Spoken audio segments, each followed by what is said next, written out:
Happy New Year, people. Welcome to 2025. This year is going to be a year of pace setting because I'm a pace setter and you are a pace setter. We are going to see God do great and mighty things in our midst. My name is Pastor Iyke Abbe. Welcome to my channel. This is God's End Time Television, and here we narrate, share, preach all the great counsels of God in this end time. I have exciting news for you today. And what is this exciting news? Before we get any deeper into our conversation today, please, I would like you to please like this video, comment on this video, subscribe and share this video so that others can watch and hear the great and wonderful things that God is doing. You're doing this will help the algorithm to recommend this message to many more people so that we can continue to spread this godly message, great message, and also spread the fire of revival all over the world. Now, let's go straight into the matter of the day. We are going to be exploring the prophetic dimensions of these near-death experiences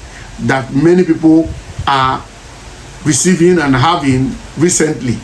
I mean, the social media is awash with many of them, especially YouTube. And so the Lord has put it in my heart to use this platform as a means of helping to spread these messages that many have experienced, and so that the world can benefit, the world can hear, the world will know the plans not only of Satan but God's plan for his people also.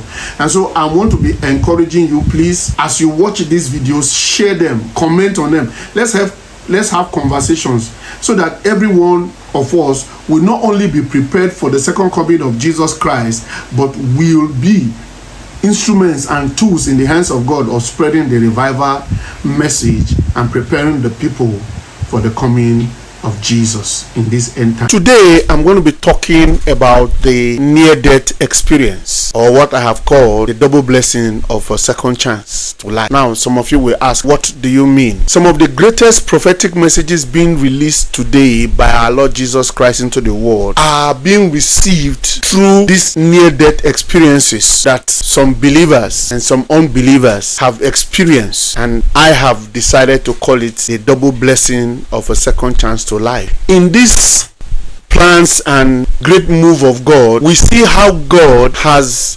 used these experiences that the devil meant for evil to become a blessing for those who have experienced it. Now you ask me, what do I mean? One of the things that we have discovered is that when Satan decides to take the life of a person in a particular way before their time to die on earth, that is an untimely death, we see Jesus turn up after they have been declared clinically dead by certified doctors, and they return back to life. Not only that they return back to life, but they come back with very clear prophetic messages, not only for themselves but for the entire world.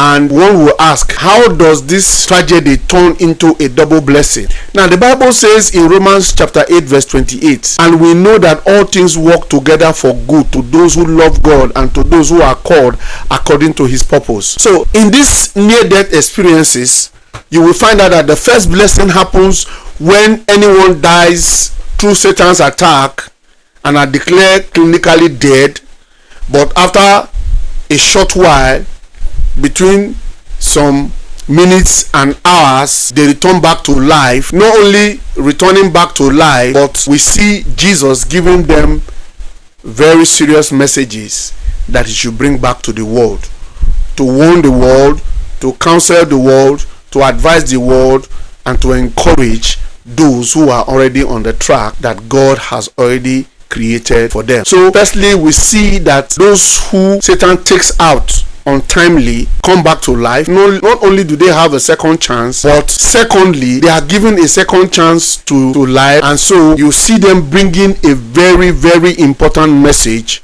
back to tell the world what they have seen. And you will find out that instead of dying and going either to heaven or hell, depending on how they have lived their life, but untimely, they not only come back to life, which is the first blessing, but they come back again with a very clear, specific prophetic message from Jesus Christ for the benefit of mankind, the whole world. Let's go straight into the video. My name is Emily Catherine Reed, and I'm a 44-year-old emergency room nurse at Memorial Hospital in Portland. What I'm about to share with you is my near-death experience's testimony of what happened when Jesus showed me the shocking truth about the mark of the beast. I really saw how dangerous the mark of the beast is and what specific instructions Jesus revealed to protect ourselves from it. It happened on February 15, 2022. I had just finished a grueling 12-hour night shift in the ER, the kind where you barely have time to catch your breath between traumas. We'd lost 2 patients that night, a teenager from a car accident and an elderly man from a massive heart attack.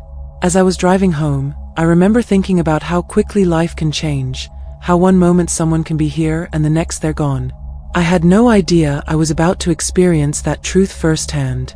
The winter rain was coming down in sheets, making visibility poor on the winding roads leading to our suburban home. My husband David, a high school teacher, would be getting our 3 kids ready for their day.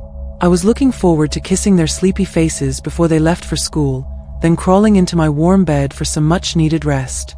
I remember checking my rearview mirror and seeing the headlights of a semi-truck behind me. The road was slick with rain, and the truck was coming up fast. What happened next came in fragments. The truck's brakes screeching on the wet pavement, my car hydroplaning as I tried to avoid collision, the sickening crunch of metal, and then, darkness. The moment of separation between body and spirit was unlike anything I could have imagined. 1 second, I was trapped in the mangled wreck of my car. The next, I was floating above it, watching as first responders worked frantically to extract my body. I could see everything with perfect clarity, better than normal vision. I watched as they used the jaws of life to cut through the crushed driver's side door. I saw the young paramedic, barely out of training, performing chest compressions while whispering prayers under his breath. I wanted to tell him it was okay, that I felt no pain anymore, but of course I couldn't. That's when I saw my grandfather, who had passed away 5 years earlier from pancreatic cancer. He stood at the edge of the scene, looking exactly as he had in the photos from his Air Force days, young, strong, and full of life. His presence was so unexpected, so real, that if I'd had physical eyes, they would have filled with tears. "It's not your time yet, Emily," he said gently, "but there's something you need to see first." As he spoke these words, everything around us began to fill with the most extraordinary light I've ever encountered. It wasn't harsh or blinding, rather it was warm and alive, pulsing with love and purpose. The accident scene faded away, and I felt myself being drawn upward through what I can only describe as a tunnel of living light. The sensation was unlike anything in human experience. Colors I had never seen before swirled around me, and I could hear what sounded like thousands of voices singing in perfect harmony. The peace I felt was indescribable. All my earthly worries, fears, and pain simply melted away. I remember thinking, if this is death, why are we afraid of it? Then I heard his voice. "Emily." Just one word, but it contained more love, authority, and power than anything I had ever experienced. I knew instantly it was Jesus. His presence was overwhelming, yet I felt completely safe and known. As my spiritual eyes adjusted to his glory, I could see him more clearly. His appearance was both familiar and utterly transcendent, human yet divine.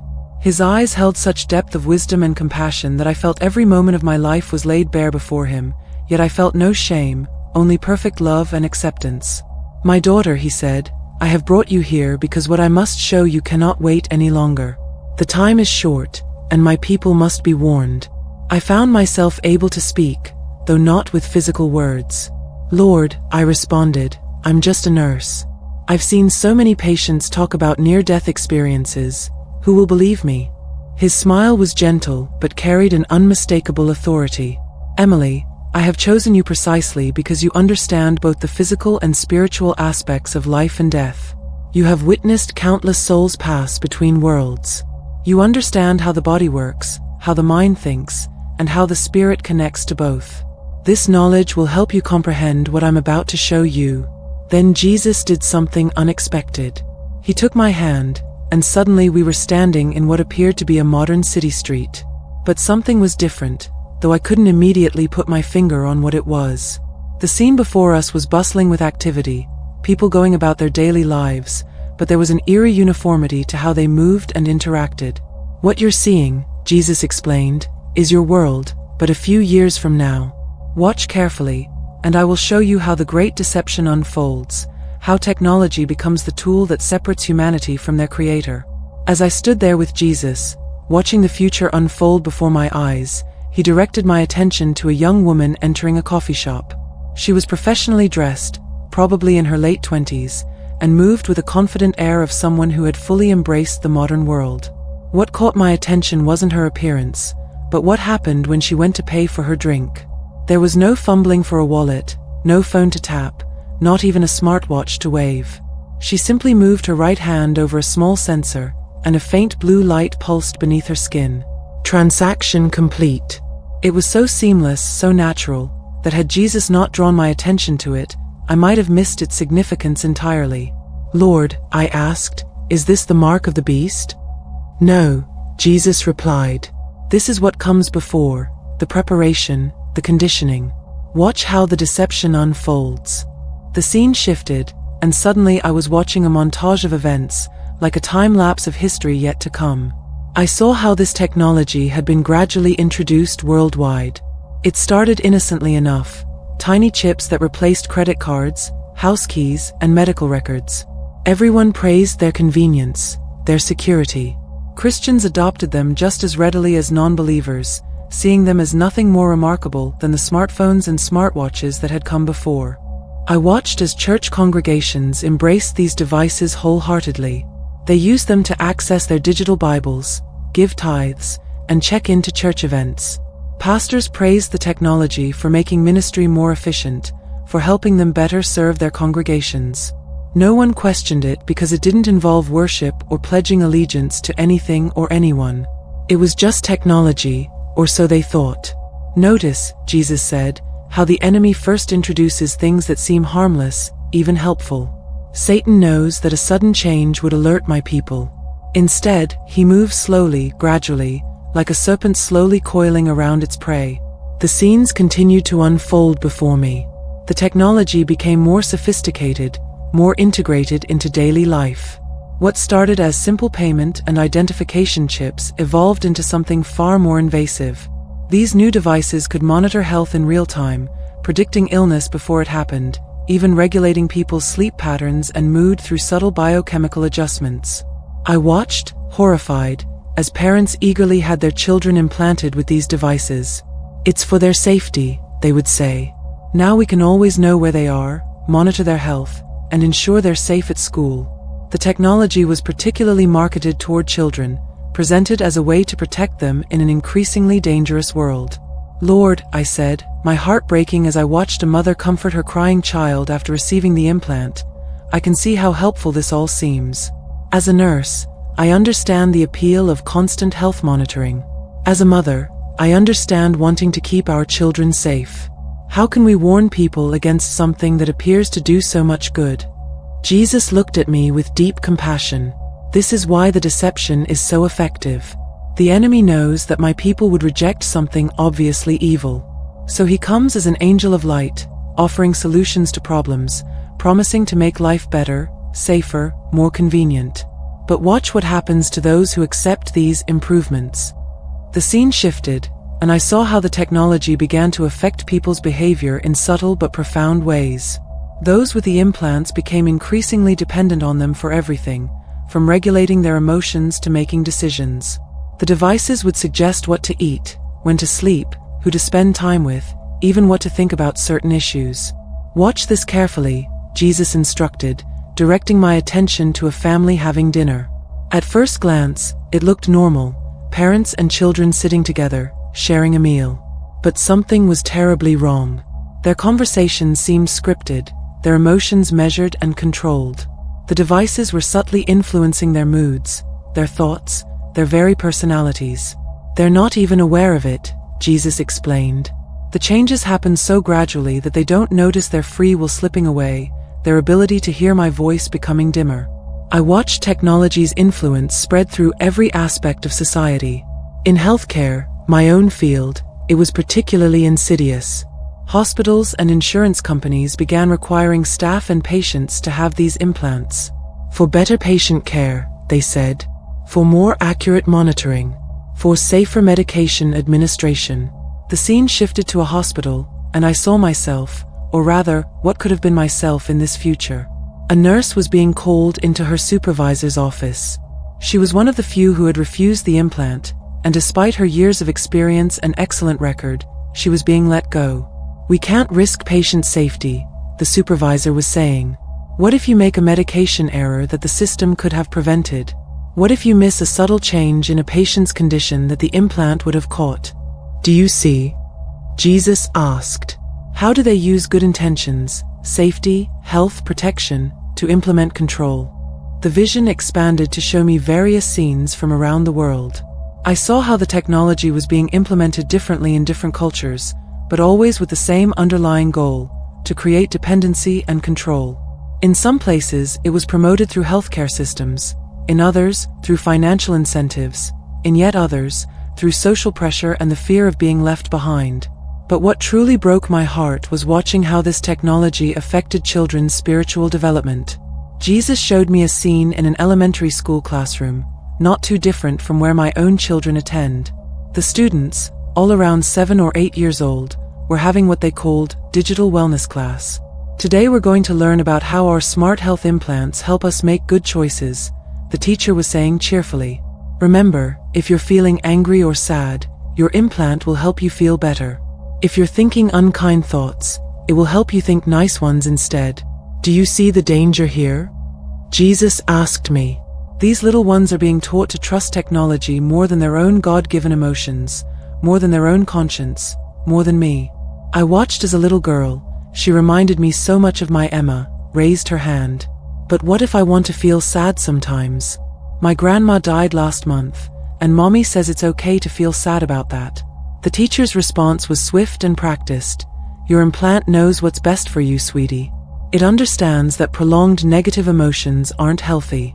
Now, let's all take a moment to accept our mood adjustment, shall we?" I watched in horror as the children's faces transformed in unison, their natural expressions replaced by peaceful, vacant smiles. "Lord," I whispered, "they're programming them to ignore their natural emotional responses, their very humanity."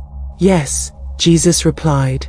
"And more importantly, they're being programmed to ignore the convictions of the Holy Spirit. How can they feel godly sorrow over sin if all negative emotions are suppressed? How can they experience true repentance if their conscience is chemically and digitally controlled?" The scene shifted again, and I saw how the technology evolved to become even more invasive. What started as simple chips had developed into neural interfaces that could actually influence thoughts and decisions. People welcomed these upgrades enthusiastically, seeing them as the next step in human evolution. "Watch carefully now," Jesus said, "for this is how the final deception will be implemented." Suddenly, I was watching a series of global catastrophes unfold: financial systems collapsing, power grids failing, supply chains breaking down. The world was in chaos, and people were desperate for solutions. That's when I saw them, world leaders appearing on screens everywhere, announcing a new solution to the crisis. "The existing implant technology that has served us so well must be upgraded," they said. "A new, more secure, more integrated system is necessary to prevent further crises. The upgrade is mandatory, but the process will be simple and painless." I watched as media outlets promoted the upgrade. Religious leaders appeared on television, assuring their followers that it was just technology, not the mark of the beast. They pointed out that it didn't require worshipping anyone or pledging allegiance to any leader. Many quoted scriptures out of context to support their position. "Now," Jesus said, "I will show you what they cannot see." Suddenly, I could see both the physical and spiritual realms simultaneously. What I witnessed was horrifying. As people received the upgrade, a subtle but profound change occurred in their spirits. It wasn't obvious at first. They could still pray, still go to church, still read their Bibles, but something fundamental had changed. "The mark," Jesus explained, "won't be implemented through force at first. It will be accepted willingly, even eagerly. The enemy has learned that persecution only strengthens my true followers. Instead, he uses deception, making the mark seem like a natural, beneficial step forward." I watched as weeks and months passed in the vision. Those who accepted the upgrade began to change in subtle ways. Their prayers became mechanical, their worship routine rather than genuine. Most disturbing of all, their ability to discern spiritual truth began to fade. "Lord," I asked, "why can't they see what's happening to them?" "Because the change is gradual," he replied. Like a frog in slowly heating water, they don't realize they're being cut off from my spirit until it's too late. The technology doesn't just change what they can buy or sell, it changes who they are at a fundamental level. It corrupts the image of God in which they were created. The vision showed me how the upgrade affected different aspects of society. In healthcare, my own field, it promised perfect health monitoring and automatic treatment. In finance, it offered complete security and universal access to resources. In relationships, it claimed to facilitate better understanding and communication. But what broke my heart most was watching families make the decision together. Parents would gather their children, explaining how this upgrade would keep them safe, help them succeed in school, and ensure their future in the new world system. They genuinely believed they were doing what was best for their children. Watch this carefully, Jesus instructed me. See how they use fear and isolation to push those who are hesitant. I saw news reports about children being denied education, about people losing their jobs, about families being unable to buy food or medicine. The pressure to accept the upgrade became intense. Churches split over the issue, with many leaders advocating for acceptance to maintain their witness in society. Then Jesus showed me something beautiful: those who had refused the mark. They faced increasing difficulties, yes. They couldn't buy food from regular stores or send their children to public schools. Many lost their jobs. But spiritually, they were shining like beacons in the growing darkness. These are my faithful ones, Jesus said. They can see what others cannot because they have kept their spiritual eyes open. They have studied my word and learned to discern truth from lies. I watched as these believers formed communities, supporting each other, sharing resources, helping those who were struggling. They weren't violent or fearful, they were peaceful but firm in their convictions. Most amazingly, I saw supernatural provision, food multiplying, needs being met in unexpected ways, divine protection from those who would harm them. My people will not be abandoned, Jesus assured me. Just as I provided for Elijah by the brook and for the Israelites in the wilderness, I will provide for those who stay faithful to me. Lord, I asked, what should people watch for? How can they recognize this when it begins? Jesus' response was clear and direct. First, watch for technology that promises to make you better than how I created you. The enemy will offer improvements to the human mind and body, but these will come with a cost to the soul.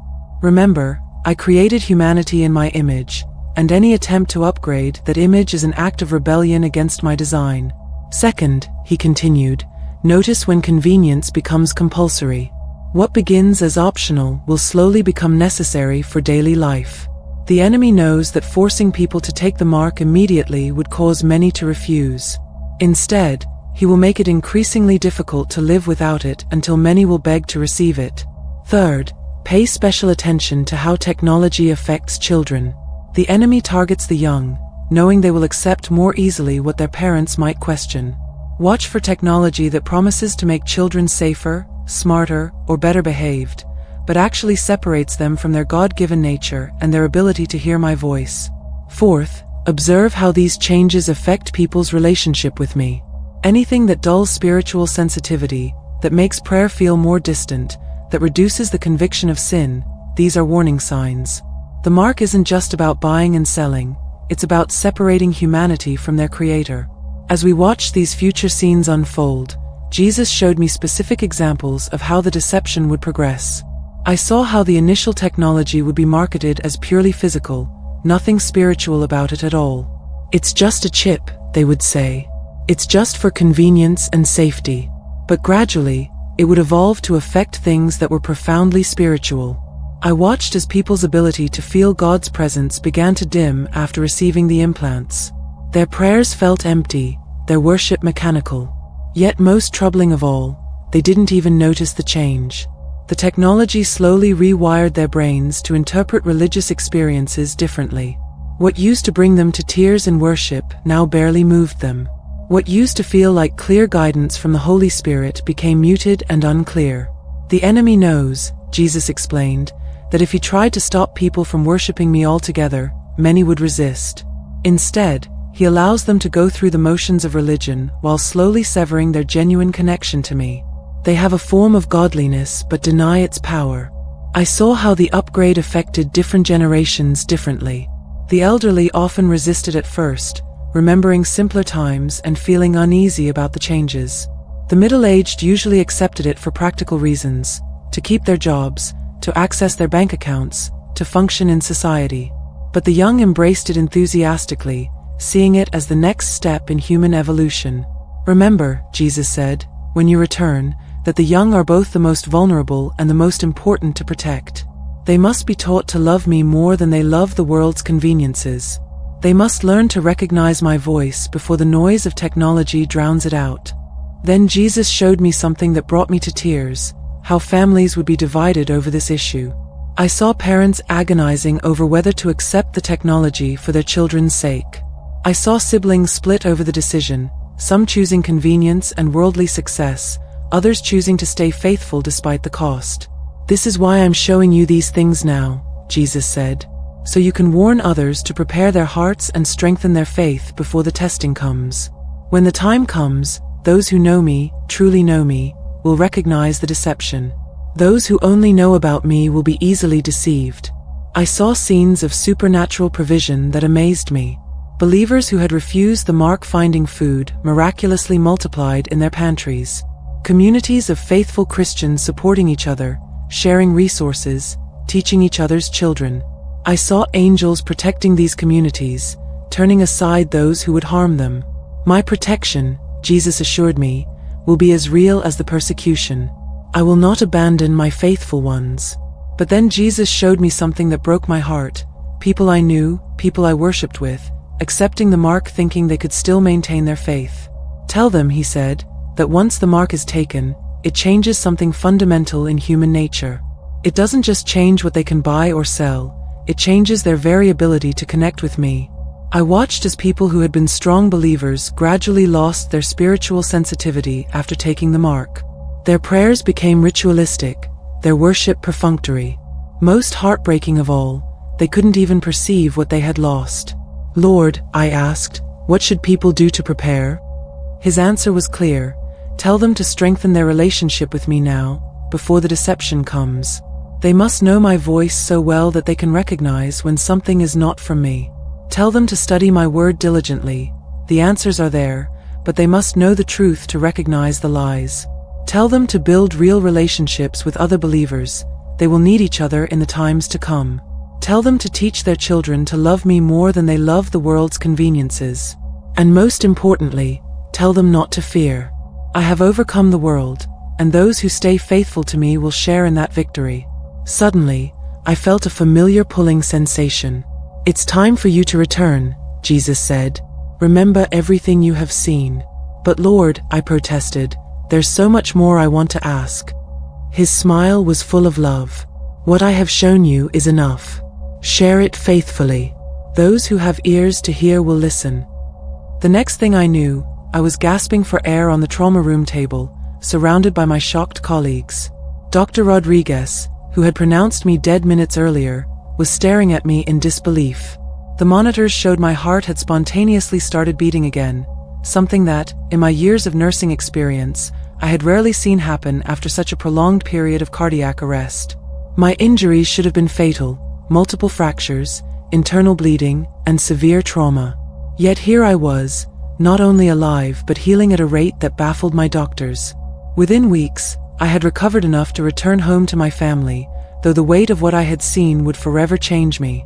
It's been 2 years since my near-death experience, and every day I see more signs of what Jesus showed me unfolding in our world. As a nurse, I'm particularly aware of how medical technology is advancing in the exact ways he revealed. But I'm not against all technology. I still use it in my work to help patients. What I am is deeply aware of the line that's coming, the line that once crossed, cannot be uncrossed. I share this testimony not to frighten you, but to warn and prepare those who will listen. Jesus showed me that time is short, but his protection for his faithful ones will be perfect. If you're watching this, please take it to heart. Strengthen your relationship with Jesus now, study his word, build strong connections with other believers, and most importantly, teach your children to love God more than they love the world's conveniences. May God give you eyes to see and ears to hear what the Spirit is saying to the churches in these last days.